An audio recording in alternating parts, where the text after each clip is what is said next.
কয়েকদিনের ভারী বৃষ্টিতে কুলিক নদীর পাশাপাশি নাগর নদীর জলস্তরও উল্লেখযোগ্যভাবে বৃদ্ধি পেয়েছে। নদীর অতিরিক্ত স্রোতের চাপে রায়গঞ্জ ব্লকের ভাটল নোনা নদীর ওপর থাকা একটি গুরুত্বপূর্ণ সেতুর একাংশ ক্ষতিগ্রস্ত হওয়ায় যোগাযোগ ব্যবস্থা কার্যত ভেঙে পড়েছে। ফলে ওই অঞ্চলের একাধিক গ্রামের মানুষ চরম দুর্ভোগের মধ্যে পড়েছে। পরিস্থিতি খতিয়ে দেখতে মঙ্গলবার ঘটনাস্থল পরিদর্শনে যান হেমতাবাদ বিধানসভার বিধায়ক হরিপদ বর্মন। তার সঙ্গে উপস্থিত ছিলেন রায়গঞ্জের বিডিও কামাল উদ্দিন আহমেদ, রায়গঞ্জ পঞ্চায়েত সমিতির বিরোধী দলনেতা মলয় সরকার, ভাটল গ্রাম পঞ্চায়েতের সদস্যরা। এছাড়াও বিজেপির পক্ষ থেকে উত্তম চ্যাটার্জি, মনোজ সিং, নাসির খান সহ জেলা ও ব্লকের একাধিক নেতাকর্মী উপস্থিত ছিলেন। পরিদর্শন শেষে বিধায়ক হরিপদ বর্মন জানান, টানা বৃষ্টির ফলে বাংলাদেশ থেকে নেমে আসা অতিরিক্ত জলের প্রবল স্রোতে সেতুর পাশের একটি অংশ ভেঙে যায়। এর ফলে নদীর জল স্বাভাবিকভাবে প্রবাহিত হতে পারছে না এবং আশপাশের এলাকায় জল জমে পরিস্থিতি আরো জটিল হয়ে উঠেছে। এতে বহু গ্রামের মানুষ বিচ্ছিন্ন হয়ে পড়েছেন এবং নিত্যদিনে যাতায়াত, কৃষিকাজ ও জরুরি পরিষেবা ব্যাহত হচ্ছে। তিনি বলেন, বিষয়টি ইতিমধ্যেই সংশ্লিষ্ট দপ্তর ও ঊর্ধ্বতন কর্তৃপক্ষের নজরে আনা হয়েছে। খুব দ্রুত ক্ষতিগ্রস্ত অংশের মেরামতের কাজ শুরু করা হবে। পাশাপাশি ভবিষ্যতে স্থায়ী সমাধানের জন্য নতুন করে সেতু নির্মাণের বিষয়ে উদ্যোগ নেওয়া হবে। বিধায়কের এই আশ্বাসে দীর্ঘদিন ধরে দুর্ভোগে থাকা এলাকার বাসিন্দাদের মধ্যে কিছুটা স্বস্তি ফিরে এসেছে। স্থানীয়দের আশা, দ্রুত প্রশাসনিক অনুমোদন ও টেন্ডারের কাজ সম্পন্ন করে সেতুর নির্মাণ বা মেরামতের কাজ শুরু হলে বিচ্ছিন্ন গ্রামগুলির মানুষের স্বাভাবিক জনজীবন আবারও ফিরবে। এই বিষয়ে হেমতাবাদের বিধায়ক হরিপদ বর্মন কি জানিয়েছেন শুনুন। আমাদের রায়গঞ্জ ব্লকের ভাটল অঞ্চলের পাশে একটা নোনা নদী রয়েছে। ওই নোনা নদীতে ছোট্ট কালভার্ট ছিল। আমাদের যে কালভার্টটা আছে সেটা নিচু আছে। তো কয়েকদিন ধরে যে বর্ষা, বাংলাদেশে জল, বৃষ্টি কমই হচ্ছে কিন্তু বাংলাদেশে জলটা ঢুকে নোনা যে কালভার্টটা আছে তার উপর দিয়ে, রাস্তার উপর দিয়ে জল যাচ্ছিল। জলটা এখন অনেকটা নেমে গেছে, কিন্তু যেহেতু কালভার্ট দিয়ে জলটা ঠিকঠাক মতো পাসিং হয় নাই, তাতে পাশে ভেঙে গেছে।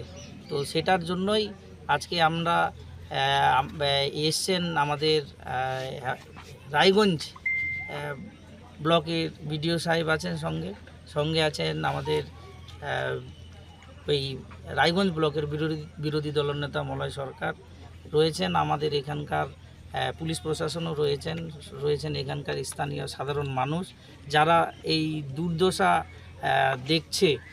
দীর্ঘদিন ধরে এইটা একটা সমস্যা রয়েছে। বর্ষার সময় আসলে এদিক দিয়ে মানুষ যাতায়াত করতে পারে না। এই নোনা নদীটার ওই পারে অনেকগুলা প্রায় 7-8টা গ্রাম রয়েছে, যেখানকার মানুষ সবাই, তো আমাদের ভাটল একটা জায়গা যেখানে সবাইকে আসতে হয়। তো এই রাস্তা দিয়ে আসলে কাছেই পায়, না হলে যদি এই রাস্তাটা বন্ধ হয়ে গেলে অনেকটা ঘুরে, প্রায় 4-5 কিলোমিটার ঘুরে ভাটলে আসতে হয়। তো এইখানকার দীর্ঘদিনের একটা দাবি ছিল যে এইখানে যদি রাস্তাটা উঁচু হয়ে একটা ব্রিজ করা যায়, ব্রিজ করলে এই ধরনের যে সমস্যাটা রয়েছে এই সমস্যাটা মানুষের হবে না। তো তারই পরিদর্শনে বিডিও সাহেবের সঙ্গে আমিও এসেছি। আমরা দেখে আমি এনবিডিডি ইঞ্জিনিয়ারকেও ফোন করলাম, এখান থেকে ফোন করে উনি বলেছেন যে উনি এসে দেখে যাবেন, দেখবেন এখানকার যে ব্রিজটা করা হলে কি বাজেট হতে পারে। আমি জানতে চেয়েছি যে বাজেটটা কি হবে, তারপরে ফান্ড যদি অ্যালাউ করে আমরা ডিপিআর করে এটাকে করার চেষ্টা করব। এ বিষয়ে রায়গঞ্জের বিডিও কামাল উদ্দিন আহমেদ কি জানিয়েছেন শুনুন।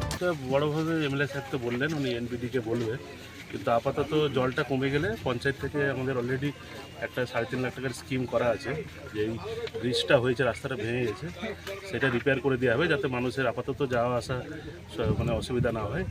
আর আগামীতে বিধায়ক সাহেব যেটা বলেছেন, উনি এটা নর্থ বেঙ্গল ডেভেলপমেন্ট বোর্ডের মাধ্যমে চেষ্টা করা হবে যাতে একটা এখানে বড় কালভার্ট আকারে কিছু ব্রিজ করা যায়, একটু রাস্তার হাইটটা বাড়িয়ে, যাতে প্রত্যেক বর্ষাতে যে সমস্যাটা হয় মানে ভেঙে যায়, এটা যেন আর সমস্যাটা যাতে নেক্সট বর্ষাতে যাতে না হয়। উত্তর দিনাজপুরের রায়গঞ্জ থেকে শ্যামলেশ তরফদারের রিপোর্ট, টাইমস 14 বাংলা। আরো নিত্য নতুন ভিডিও পেতে এবং তথ্য জানতে আমাদের ফেসবুক পেজকে লাইক ও ফলো করে রাখুন। সেই সঙ্গে টাইমস 14 বাংলার ইউটিউব চ্যানেলকে সাবস্ক্রাইব করতে ভুলবেন না। মুখের উজ্জ্বলতা হারিয়ে গেছে, স্পট পড়ে গেছে, ব্রণ ভর্তি, তাই আর দেরি না করে আজই আসুন রায়গঞ্জের চণ্ডীতলায় হেলথ প্লাস মাল্টি স্পেশালিটি ক্লিনিকে এবং এখানে পান অভিজ্ঞ ডাক্তার দ্বারা ফ্রি স্কিন টেস্ট, আরো বিস্তারিত জানতে যোগাযোগ করুন 9674895169 এই নম্বরে।